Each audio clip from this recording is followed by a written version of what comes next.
Every year we hear of celebrations of the martyrs of Vietnam, about 400. The martyrs of Korea. The one martyr of the Philippines, Father Lorenzo, or San Lorenzo Maurice. And once a year, we celebrate a group of saints we know simply as the American martyrs. Not very many of them, about 7 or 8. The most notable is Isaac Job and John de Roof. Also notable is that these are among the martyrs who in history have suffered some of the most horrendous tortures at the hands of those they were seeking to convert, as they, Jesuits, missionaries, preached to the natives on the east coast of what is now the United States and Canada. Isaac Job has the distinction of being the first European to travel as far west as Lake Superior, but his principal missionaries were on the east coast. At one point, he had his forefinger and thumbs removed by the native Indians. He had to get special permission in order to continue celebrating Mass, since those essential digits were no longer there.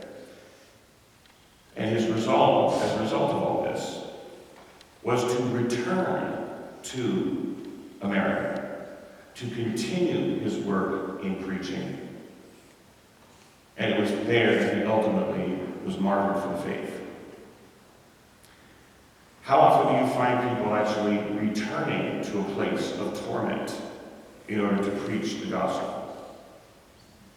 We perhaps hear of it more often than we care to remember among the saints. Not all of them are martyrs. For example, St. Patrick was kidnapped by Gaelic Irish, held as a slave for many years, escaped, but then returned as a missionary to preach and convert the very people who kidnapped him.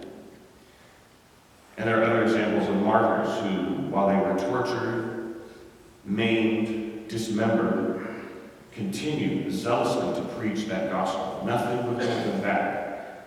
And in the end, they were killed for it. But we see the fruits of their labor. And in the case of the American martyrs, we see the fruits of their labor on this continent, in which we are, deny it as we will, still very much a Judeo-Christian society holding on to that Christian faith. Nowadays, we don't have much in terms of physical torture, natives cutting off our fingers, but we are facing a very hostile environment nonetheless on this very continent to which those early Jesuits preached. We don't see our fingers being cut off, but we see our names being cut down. We see our faith being torn down. And how do most Catholics respond? They retreat. They quietly retreat. They allow themselves to be shamed into allowing such secular, progressive, pagan values to become dominant in this Christian country that was once claimed by Isaac Job, his companions, and others like him. Our value is not so much to spread the gospel. Our value is not to be torn down and made to feel ashamed of ourselves.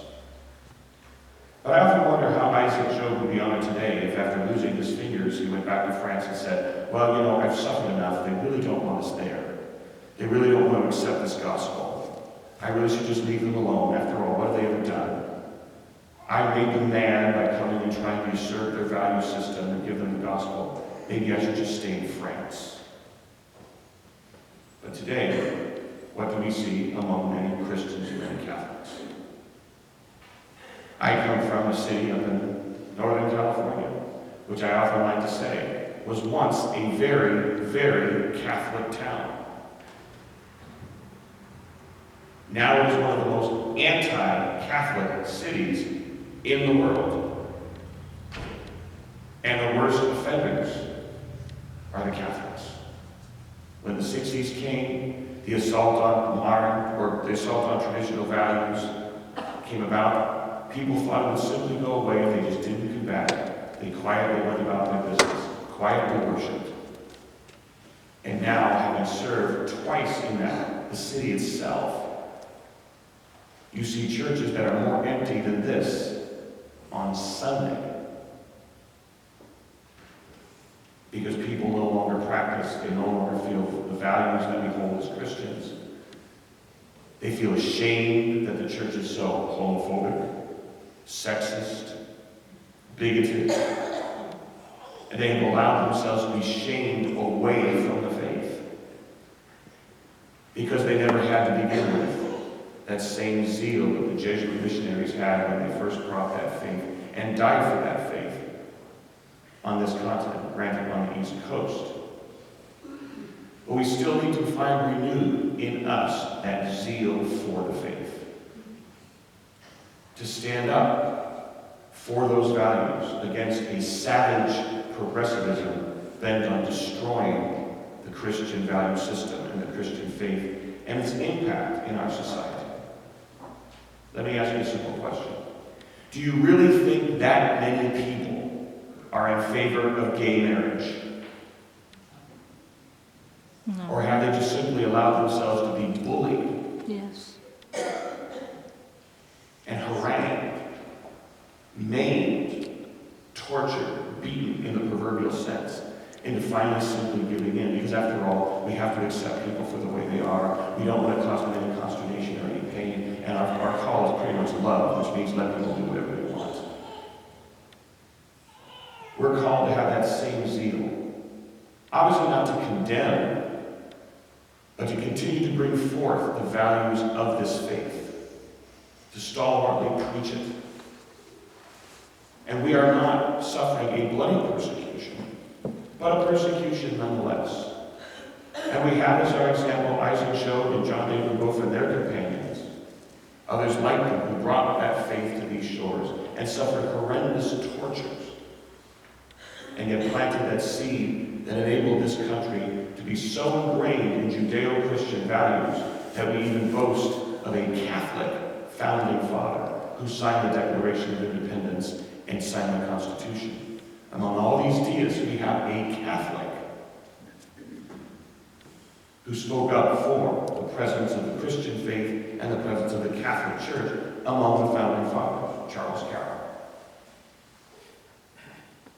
But now we have Catholics who back off, Catholics who retreat, Catholics who've lost that zeal because they've been shamed away from those values. But today we have the example of Isaac Job and his companions, zealous, stalwart preachers of the gospel, who suffered torture, and no doubt those tortures involved ridicule and resentment that their faith and their value system was imposing itself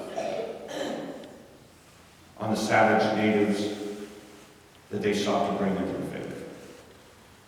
Let us see in their example the zeal we are called to have in answering Christ's call to preach the gospel to the nations, to make disciples of all the nations.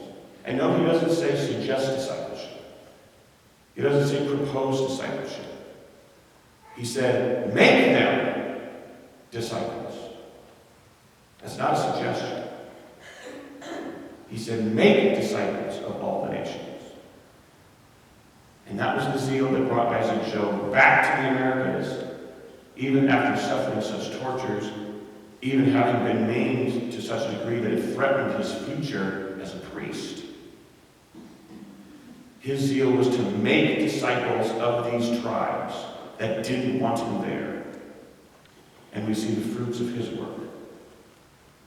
Let us continue in our lives, in whatever way God is calling us to do this, to make disciples of this society of ours, to make disciples of those who don't want us here, to make disciples of the people who hate us the most, rather than retreat in shame and be bullied into forsaking that faith.